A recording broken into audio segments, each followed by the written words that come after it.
Don in London, hello. May 1st. My video is all about recovery from addiction to either substance or behaviour. My addictive substance, alcohol. My behaviour could be equally addictive around people, places and things. And new month, new step. May, all about step 5 for me in the recovery programme to which I belong, the Fellowship of AA. And step 5 is admitted to God, to ourselves and to another human being the exact nature of our wrongs. So what I've learned over the years is that if I have a secret in my head, it normally keeps me stuck in some ways. Secrets normally are about what hurts me, or sometimes what really pleases me, just in case you don't like what you see. But these days I've found out what you see is what you get is much better. WYSIWYG, as it's called, WYSIWYG. What you see is what you get. So I don't like secrets inside me. I'd rather people knew me for who I am and what I am and what I may be becoming. So what's helped me most to stay in recovery? Well, certainly some incidences in life haven't helped with my sobriety, but generally what helps me most is to be part of a fellowship where I can go and share what's going on for me. And that fellowship is AA, Alcoholics Anonymous. I don't speak for it, never can, never will. But what is AA? Well, there's a preamble shared at every meeting I go to, and it goes like this. And it may be quite alien in concept if you're a hardened drinker and you do not want to stop. After all, if you don't want to stop drinking, you certainly won't want to go to Alcoholics Anonymous, because that's where we have a desire to be sober a day at a time. So here is the AA preamble shared at the beginning of every meeting. Alcoholics Anonymous is a fellowship of men and women who share their experience, strength and hope with each other that they may solve their common problem and help others to recover from alcoholism. The only requirement for membership is a desire to stop drinking. There are no dues or fees for AA membership. We are self-supporting through our own contributions. AA is not allied with any sect, denomination, politics, organisation or institution. Does not wish to engage in any controversy, neither endorses nor opposes any causes. Our primary purpose is to stay sober and help other alcoholics to achieve sobriety. And it's all about truth. The truth will set us free. So, I'm an alcoholic in recovery for a while. And without the fellowship of AA, I don't know that I would have made it through to where I am now. Certainly I would have perished, is my best guess. So, what helps me a lot on a daily basis is this, the daily reflections, which I'll be covering one a day for May. And May 1st says here, healing heart and mind. And the step, again, step 5, which is all about, it's all about becoming unstuck. Admitted to God, to ourselves and to another human being the exact nature of our wrongs. And that's the step. And it goes on to say in this reflection, since it is true that God comes to me through people, that is, I get the wisdom I need on a daily basis, often from others. I can see that by keeping people at a distance, I also keep God at a distance. God is nearer to me than I think, and I can experience him by loving people and allowing people to love me, to love and be loved back. But I can neither love nor be loved if I allow my secrets to get in the way. In other words, those things which I fear. If I tell this person the truth, will they love me? If I tell this person the truth, will they reject me? If I tell this person the truth, will they fear me? Or do I fear telling the truth? It's the side of myself that I refuse to look at that rules me. I must be willing to look at the dark side in order to heal my mind and heart, because that is the road to freedom. I must walk into darkness to find the light, and walk into fear to find the peace. By revealing my secrets, and thereby ridding myself of guilt, I can actually change my thinking. By altering my thinking, I can change myself. My thoughts create my future. What I will be tomorrow is determined by what I think today. And what I know more than anything, and I've talked to many psychologists and psychiatrists about this, when it comes to thinking, where does it start? And the answer is, we feel life first, then we think about it. And in our early days of growing up, We feel life, about love, being loved, to love and be loved back, and then we think about it, and then it becomes intuitive. That is, we, I suppose, guess that things are all right. So we feel okay, we think okay. If we don't feel okay, we don't think okay. Simple as that. But often we determine that we think first so we can make our feelings a certain way. So if I think this way, I can love a person. And that doesn't work that way. We love people and then we think about it. It's okay, it's not okay. So we have to get the order right. I feel. That's me. I'm feeling it now. I feel life, then I think about it. And then intuitively, I know lots of things. And when I don't know, the dark side, what fears me, what keeps me stuck in secrets, if I tell you the truth of who I am today, will you like me or dislike me? Be kind to me or be fearful of me in some way? As long as I don't keep it a secret, it's out there. And if I know how I feel, then I can think more clearly. Similarly, with secrets, if there are no secrets left which are fearful, keeping me held back in some way, then maybe I can just get on with what's happening today. At the end of these videos I will share the Serenity Prayer, which is the thing which keeps me on track so often, the can-do, can't-do of life, can-do, can't-do, and learning the wisdom to know the difference. And in step 5, as we reveal ourselves to the world, by not having any secrets anymore, or just saying we don't know what on earth is going on, please help, then we let the wisdom of the world in. And for me, the word God no longer bothers me anymore. Truth, love and wisdom are encapsulated in my understanding of God. So for me it's very practical. God is truth, as I come to understand it, how to love and be loved back, so truth and love, and then wisdom, which comes from other people and informs my conscience. So my conscience can work to the good of what is happening in life and also be aware of what's not so good in life.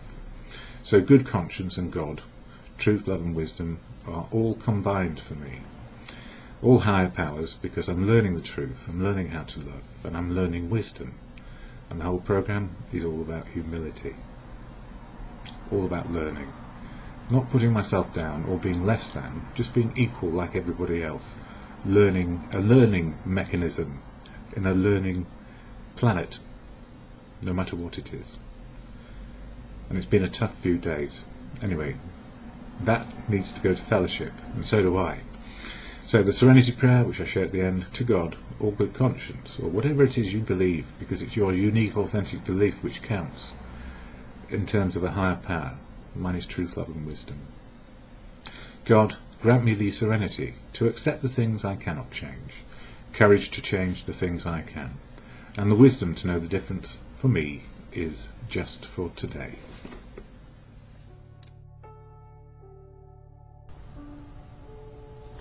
Hello, Don in London, and it's May 1st, 2009, month number 5. My video's all about recovery from addiction to either substance or behaviour. My substance was alcoholic. My behaviour, whatever I thought you wanted me to be, often trying to be perfect, never so. Workaholic, relationshipaholic, gymaholic, you name it, any old holic you can find in the dictionary and more. It was all about behaviour and a feeling of less than, feelings of fear, driven by 1,000 forms of fear over the years, and finally coming to rest in a place of acceptance of me as I am today. And it's taken me a long time to realise that I learn who I am just on an incremental basis every single day, in every hour, or however long it takes. We find something new about ourselves, and that's the gift for me in being a recovering alcoholic. So for many years, 35, drinker, don't know when I'd crossed the line, probably after abject misery, when, I suppose at the beginning of the millennium, maybe. I don't know, doesn't matter now. What's important to me is to stay in recovery and make each day work as best it can with what I have. And I guess that's my acceptance of me as a human being, just making gentle progress. And how did I get out of my addiction? Well, it was medical support, family support, community support, and the fellowship of AA, Alcoholics Anonymous. So I share a lot about what AA does for me daily. I don't speak for the fellowship. It's full of unique, authentic people who can speak for themselves. So don't be misled. Everybody stays unique and authentic in fellowship, but we have one similarity which binds us together with unity, service and recovery, and that is to be sober. So at every meeting I go to, and I'm very fortunate because there are over 600 meetings in London a week, plenty of choice to find a place where I can hear truth, wisdom, and get some experience of what other people do. So at every meeting we share a preamble, and it goes like this. Alcoholics Anonymous is a fellowship of men and women who share their experience, strength and hope with each other, that they may solve their common problem and help others to recover from alcoholism. The only requirement for membership is a desire to stop drinking. There are no dues or fees for AA membership. We are self-supporting through our own contributions. AA is not allied with any organisation, sect, denomination, politics, organisation or institution, does not wish to engage in any controversy, neither endorses nor opposes any causes. Our primary purpose is to stay sober and help other alcoholics to achieve sobriety. And for me, that last sentence where it says our primary purpose is to stay sober and help other alcoholics to achieve sobriety, that's really why I do these videos a lot of the time, and it's also part of my meditation, to make sure I'm on track a day at a time. So a few minutes of self-reflection, but not self-obsession or obsessive behaviour run riot, is probably good for me, just to keep on track in the day, in the moment of now. And the AA program is 12 steps, and so there are 12 months in the year. These are the 12 steps on this little card, and the 12 traditions. And step 5 for May, I'm doing these monthly, or attempting to share some information about what each steps mean. Step 5 says here, and it's got that God word in, it says, admitted to God, to ourselves and to another human being the exact nature of our wrongs.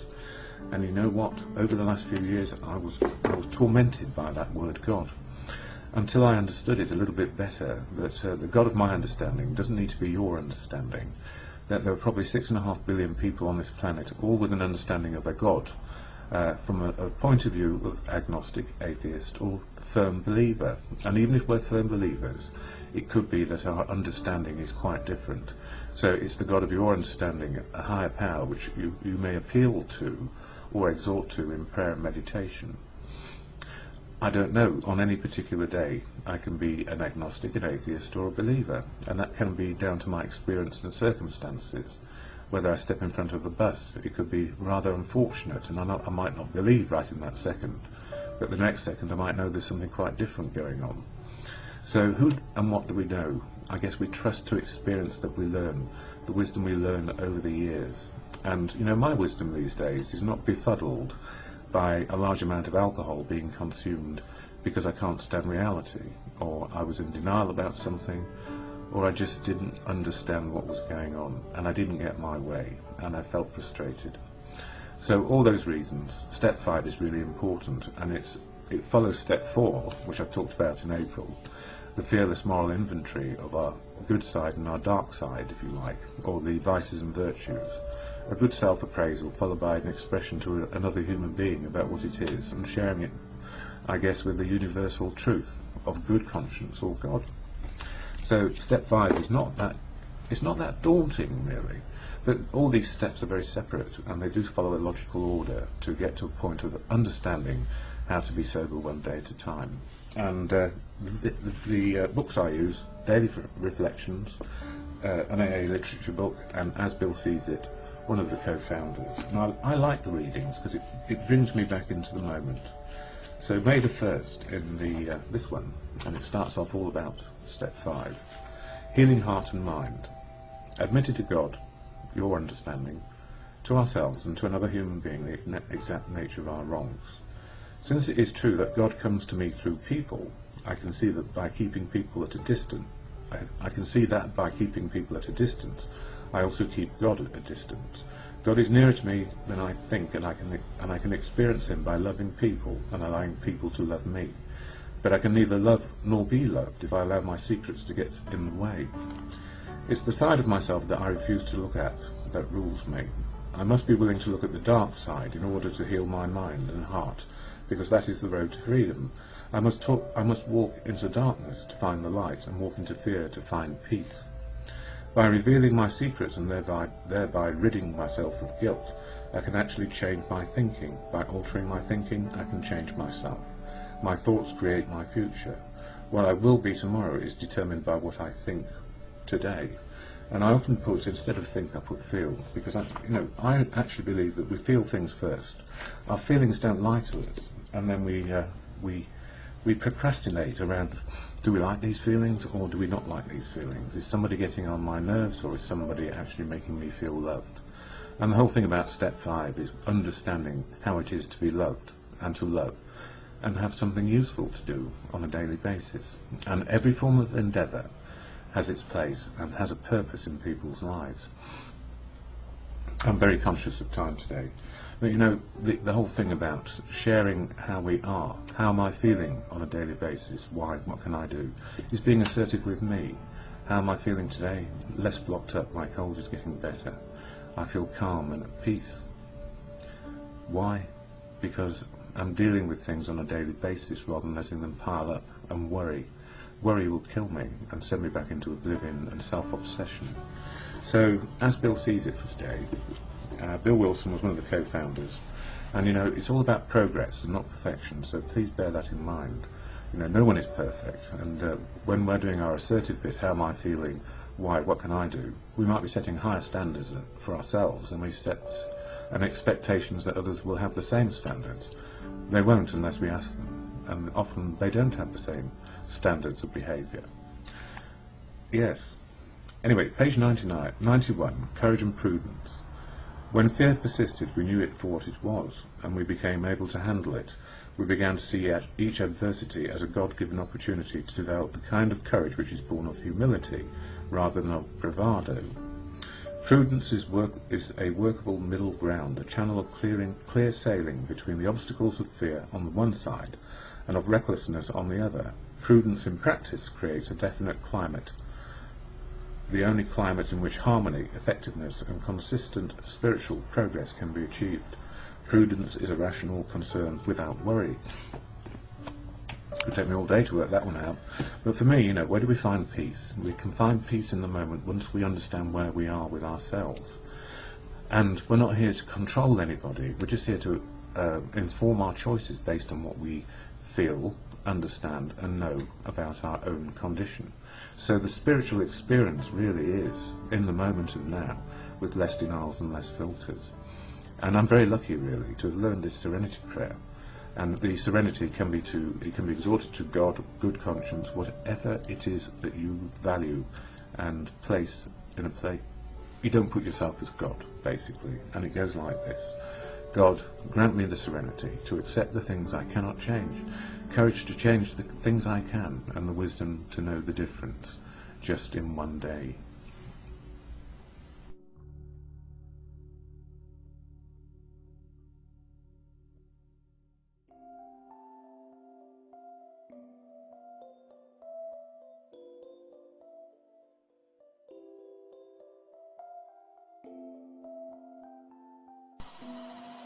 Hello, Don in London, all about recovery and Alcoholics Anonymous.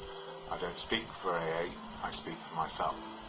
However, AA is integral to my daily well-being, and here's the AA preamble spoken at all meetings of AA. Alcoholics Anonymous is a fellowship of men and women who share their experience, strength and hope with each other, that they may solve their common problem and help others to recover from alcoholism. The only requirement for membership is the desire to stop drinking. There are no dues or fees for AA membership. We are self-supporting through our own contributions. AA is not allied with any sect, denomination, politics, organisation or institution, does not wish to engage in any controversy, neither endorses nor opposes any causes. Our primary purpose is to stay sober and help other alcoholics to achieve sobriety. Good morning, 1st of May 2008, and Don in London here. Last night it was raining cats and dogs, an old saying.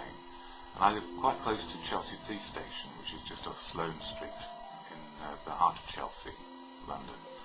And I couldn't get to my usual meeting down at Fulham Broadway without getting wet and soaked through before getting there, and no doubt getting wet on the way back. So I had a look in the Where to Find and reminded myself there was a meeting at St Luke's Church Hall in St Luke's Street, which is 5 minutes walk from where I live. And I thought, well, I'll go there instead. And it was very good to go there because it's a very traditional type of AA meeting. And it starts with the AA preamble, readings, and especially readings of how it works in chapter 5 of the big book. And it's the 5th month now, 5th month of 2008. And I suppose how it works is very pertinent, but it also is about the 5th step in all the daily readings, like the daily reflections.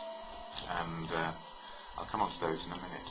But it was a good meeting, and somebody doing the chair, the principal chair, was someone I've heard speak a few times at the After Nines meeting. That's after 9 p.m. and for those who are 9 years sober at Eaton Square. And I'm an interloper there, as are many who are nowhere near 9 years sober. I'm still 3.5 and a bit years into the programme and in my 4th year. So it's always good to hear somebody who's got a lot of years learning how to live a day at a time and what it means to them. And the gift really was understanding how life is ruined or ruinous as we're drinking, and then as we come out of it and find one day at a time that we don't have to drink, we'll have our choices back, and providing we don't get overwhelmed by reacting to life and learn how to respond to life and make this one moment free of fear, then we start to make some progress, one little bit at a time, one day. And sometimes it's by the minute, and sometimes we make great giant leaps forward, and then we have to come back a bit and relearn what it means for us. So it's an ongoing process being in the fellowship. And the gift really is that it is a learning organisation, and I hesitate to say that because learning organisations and action-centred learning have got a bit of a bad name because they are sort of processes rather than intentions being turned into practice. And the gift of this programme is merely turning what we think and feel into living and practicing what we believe in. So the spiritual connection for me is very, very important, and spiritual is being able to see reality without filters and without denials and get on with life as best we can, just one day at a time. And there are no spiritual giants in this world. We can find people with lots of wisdom. It's how we live which is important, and spiritual is about living in the day, living in the moment, and making the best of what we have with the toolkits that we learn and have from nature. So, a little bit of a speech there, but I was very impressed last night. It was a very well run traditional meeting. I had people who are sponsors, people who would like to be sponsors, people who need to be sponsored, that is, people who need a bit of guidance and help and support from one other person, rather than going to group meetings and expecting group meetings to solve all their problems today. It doesn't work that way. And the other gift of that particular meeting is it talks about the solutions to what we are and who we are, and how to live free of booze on a daily basis. So very traditional, very straightforward, and I loved it. And the reason why is because it's honest. It's trying to be honest. We're not always, often very much trying to deny our past or overcome it and say, well, now I'm all right. And life ain't like that either, because we keep getting dragged back into our history because we're looking for that which gave us pleasure. And we have a more focused eye on the future often, because our personal circumstances in this one moment can be quite dreadful, because ordinary things happen to ordinary people. And the gift for me is that the fellowship affords extraordinary, ordinary living. That is a return to sanity on a daily basis. Anyway, let's go through the daily reflections for today. This, now moving into the 5th month, which is the 5th step. And it says here, healing heart and mind. And it says, as the 5th step says, admitting to God, to ourselves, and to another human being the exact nature of our wrongs. Now it comes from the 12 steps and 12 traditions, page 55. Since it is true that God comes to me through people, I can see that by keeping people at a distance, I also keep God at a distance. God is nearer to me than I think, and I can experience him by loving people and allowing people to love me. But I can neither love nor be loved if I allow my secrets to get in the way. And as is often said, secrets keep us sick.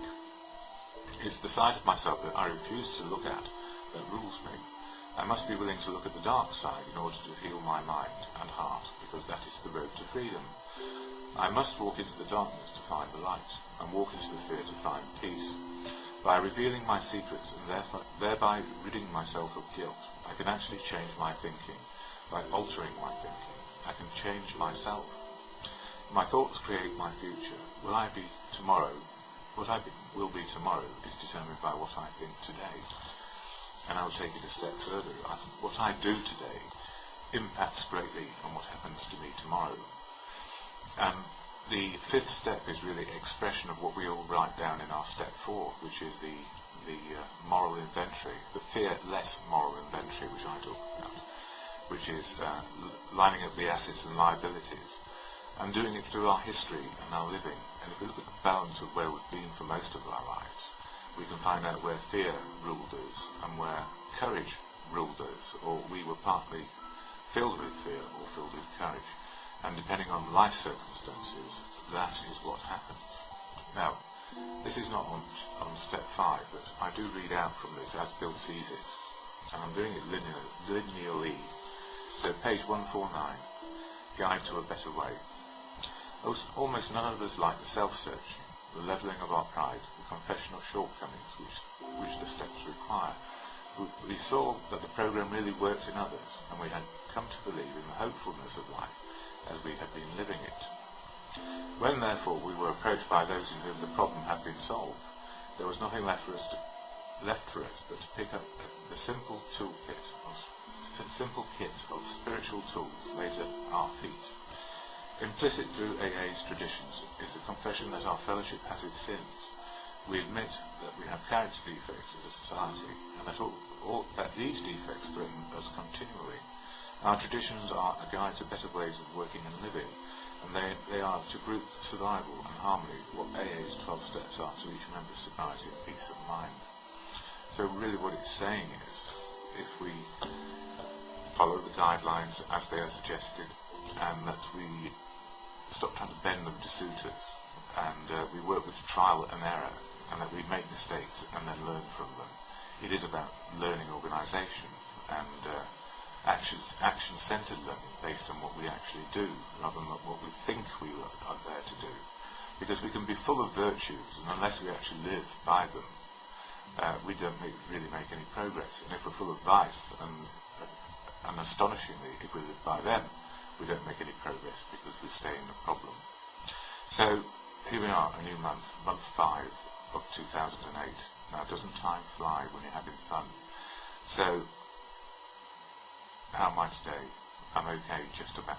Early morning, and